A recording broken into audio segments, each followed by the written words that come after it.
Good morning, Gulf to Lake Church, family and friends.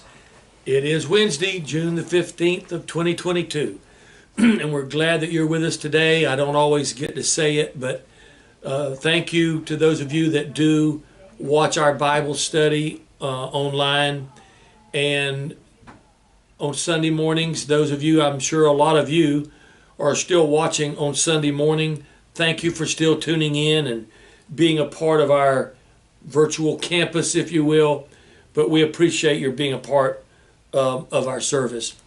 You know, if you were in church last Sunday, we had an issue. We had a lightning strike on a Friday night, and it blew out the sound system. It actually blew out a part called a distributor that distributes the sound to about 14 different channels, and that distributor is about a $2,000 piece of equipment. We did get the company that installed it to get up here yesterday and to verify that that's what had happened. And we ordered a new part. And the good news is it's almost something it's almost always the opposite. But that part was still under warranty by 2 days. I'm not kidding. If we'd have waited 2 days, it would have been out of warranty and we'd have had to pay for it. As it is, we just have to pay for the labor, but that $2,000 part should be covered. So we were all praising the Lord for that yesterday. Okay, what we're doing is talking about the book of James, and the book of James is about practical Christianity. And the first part of the book of James is about when you're going through trouble, when you're tempted. And so in a week or two, we're going to be talking about being tempted. Excuse me. And that's going to go along with a message that I will preach on Sunday morning, the 26th, about the seasons that we go through of temptation, especially us men. Ladies will be glad to have you listen in. But I think men, especially the way that we are made by God and the bombardment that we have of sensuality in our country and our culture today, excuse me again, I think that men are particularly susceptible to temptation, especially in the area of sexual matters. So we'll be covering that on that Sunday.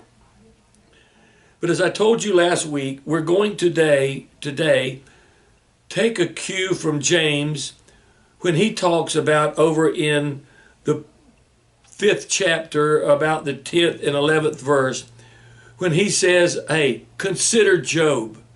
So James actually tells us in his book to consider what Job went through. So that's what I would like to do today. Hopefully, maybe I'll be able to get it finished today, but we'll see how far we get.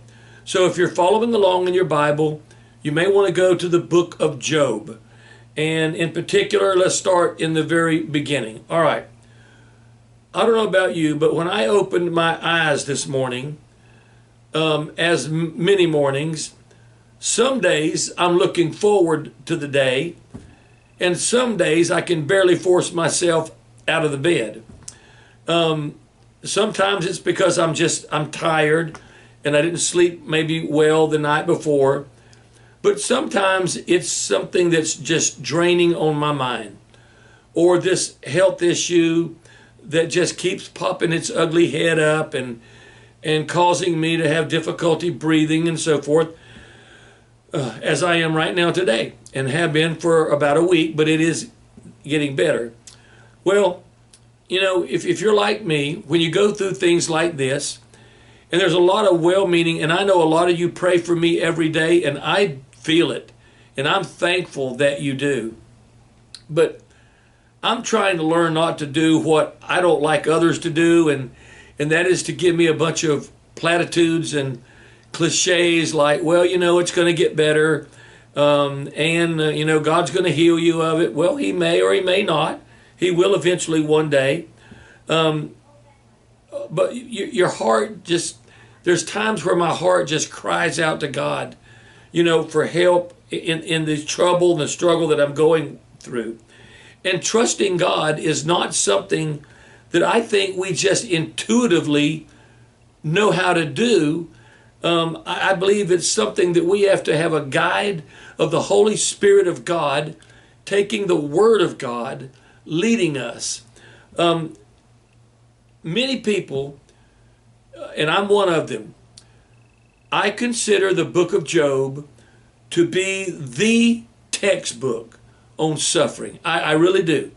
And there's like 42 chapters, and a lot of it is him going back and forth with his friends about why he's suffering. But in the middle of that, there's a lot of great stuff, especially in the beginning and at the end.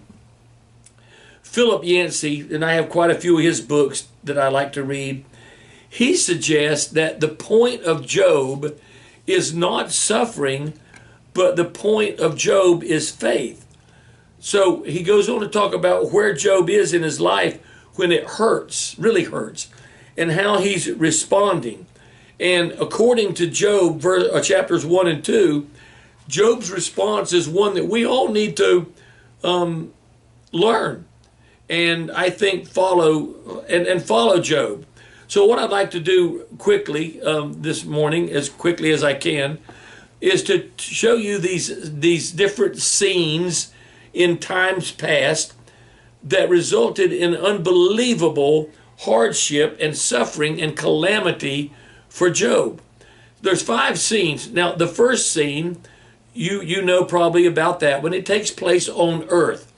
And in it, we're given a description in the first 5 verses of Job of the wealth and the warm family that Job had. How he loved and cared for his kids and prayed for them and sacrificed literally and religiously for his kids. But then in the second scene, it shifts to heaven. And we're given a behind-the-scene glimpse of who caused all of Job's troubles and why. So let me read it, if you would follow along with me, in Job chapter 1, beginning in verse 6. Here's what it says. Now there was a day when the sons of God came to present themselves before the Lord, and Satan also came among them. And the Lord said to Satan, "From where do you come?" Then Satan answered the Lord and said, "From roaming about on the earth and walking around on it." And the Lord said to Satan, "Well, have you considered my servant Job? For there is no one like him on the earth, a blameless and an upright man, fearing God and turning away from evil."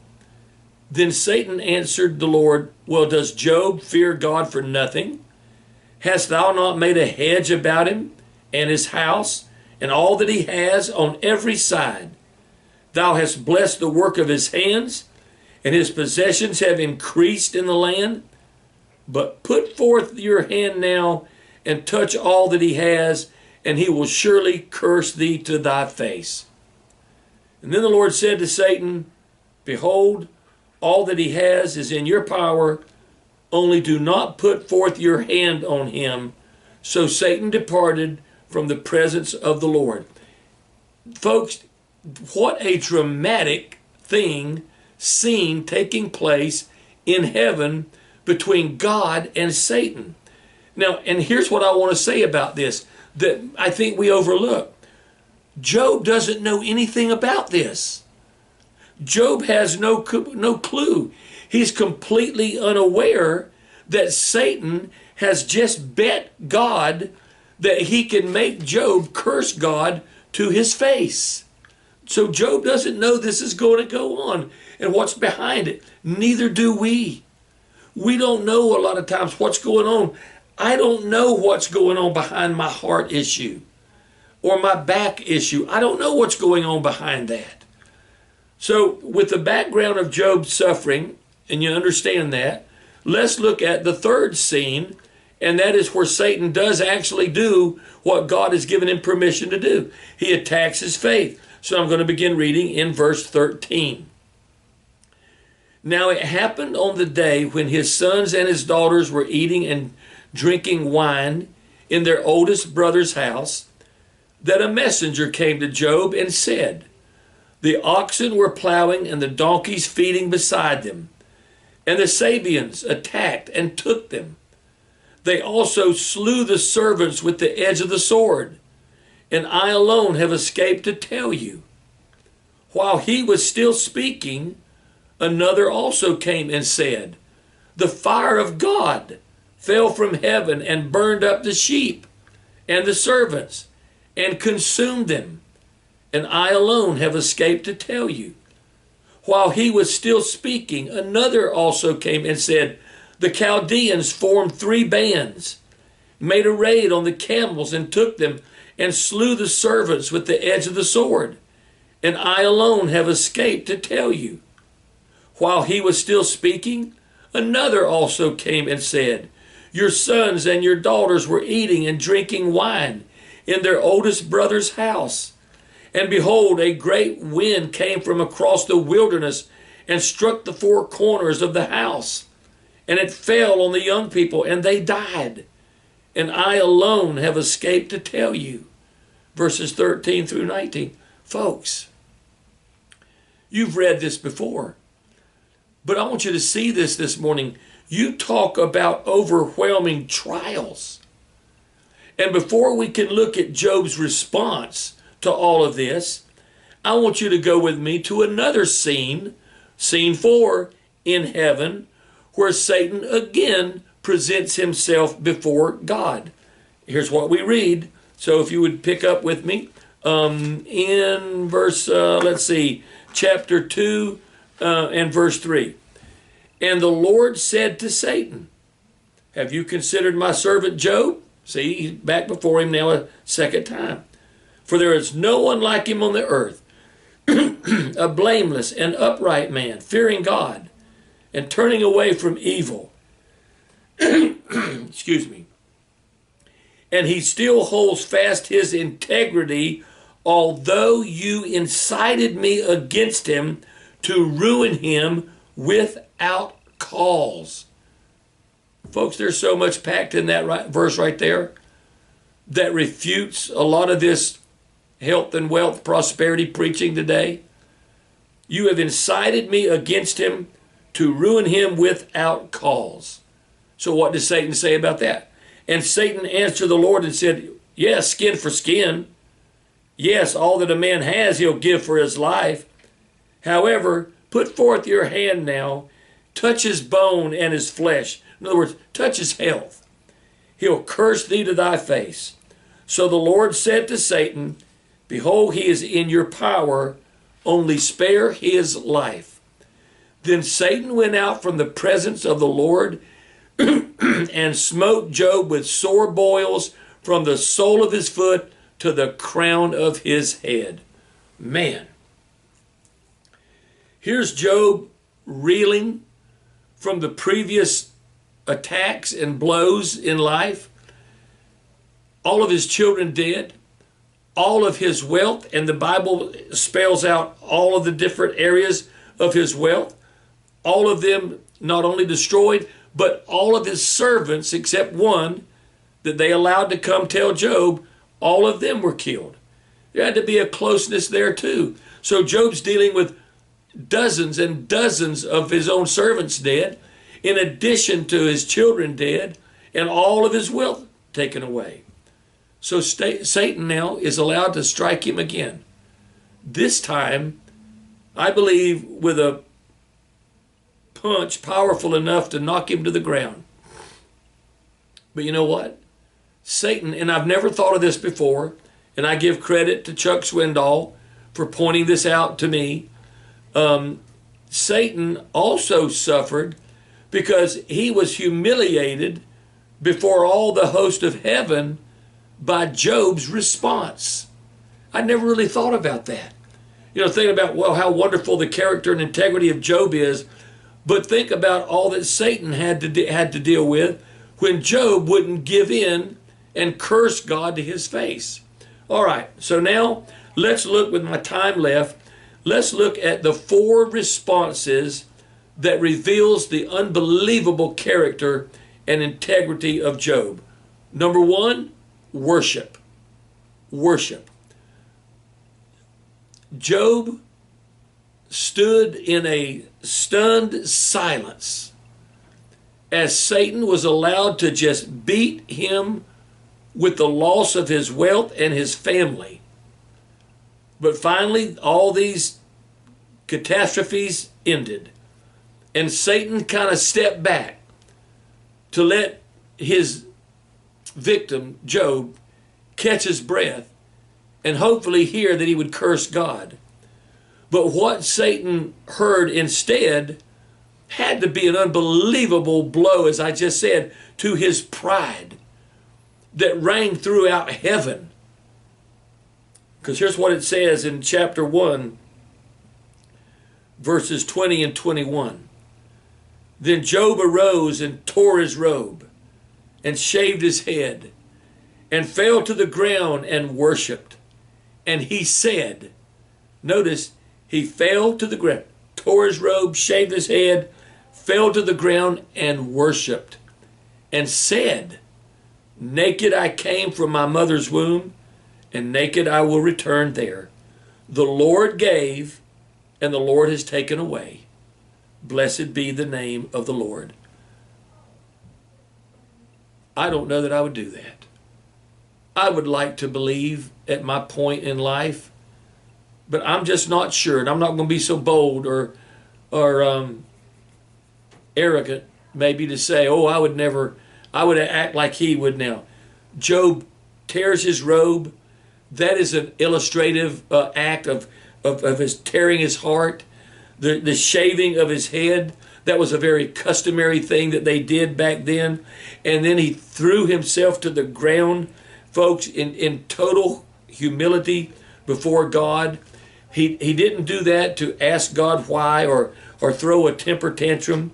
And one Bible scholar that I read said this, behold the wise man of Job. Not wise, listen, I love this. Not wise because he comprehended the mystery of his suffering, but because he did not comprehend the suffering and still feared and loved and worshiped God. Now, one interesting thing here is that in the Hebrew, there's kind of an ironic play on the two words there, where it said curse and bless in verses 11 and 21 that we read, all right? Here's the thing, both words, believe it or not, the word cursed and the word blessed there in 11 and 21 come from the same root word barak, B-A-R-A-K, but they have two different meanings. See, Satan in verse 11 is just kind of boasting, he will surely curse thee to thy face. But then in verse 21, same root word, Job said, blessed be the name of the Lord. Satan used the word for blasphemy. Job used it to give God praise. So there's that first act, and that is Job gave an act of worship. Pastor Steve just walked in. How long have I been, Steve? You still got 3 or 4 more minutes. All right, because I'm not going to be able to finish. You know, we never do. You never finish. So there was that, and then the second thing, not only worship, but Job showed unbelievable humility. Folks, that, I'm telling you, that second blow that must have put Job on the ground. I mean, in verse 22, it says, through all this, Job did not sin, nor did he blame God. Now, of course, later on in the middle chapters, he starts questioning God, but then God corrects him from that. But when all this happened to Job, all this catastrophe, as James is telling his readers, and as James tells us in verse 5, hey, consider Job. Think about Job and all that he went through. That's why we're covering that today. God, what Job is saying here when he said, look, I came naked into the world, and I'm going to go naked out. The Lord gave and the Lord took away. Blessed be the name of the Lord. You know what Job is saying there? God has the right to whatever he wants, whenever he wants it. And that is hard for us sometimes when we're going through difficult times, whether it's a relationship problem or a health problem or a spiritual problem. That is hard to deal with. So there was worship, there was humility, and then there was silence. There was silence. we can observe Job's next response, folks. Literally, and I want to just share this with you. It's kind of a side note here.